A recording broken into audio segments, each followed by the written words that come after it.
ধারণা করে কথা বলা নিষেধ ইসলামে। ওয়া ইন্না যান্না লা ইউগনি মিনাল হাক্কি শাইআ, আল্লাহ বলেন ধারণা কখনো সত্যের বিকল্প হতে পারে না। আপনাকে সত্যটা জেনে বলতে হবে। আমরা এরকম সমাজে অনেক করি, অনেক।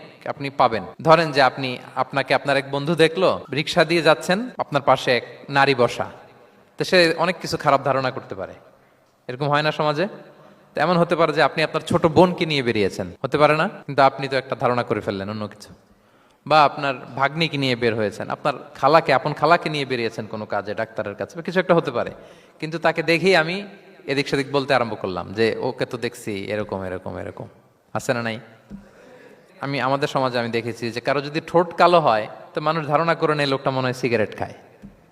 কিন্তু সিগারেট সেবন করা ছাড়াও কারো ঠোঁট কালো হতে পারে কি পারে না বলেন?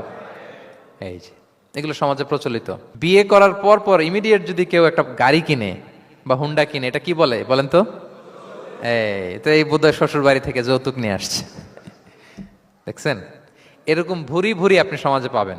আন্দাজে ধারণার উপরে আমরা অনেক কথা বলে ফেলি, কিন্তু নিশ্চিত না হয়ে আপনি কোনো কমেন্টসে যেতে পারবেন না, এটা একেবারে নিষেধ।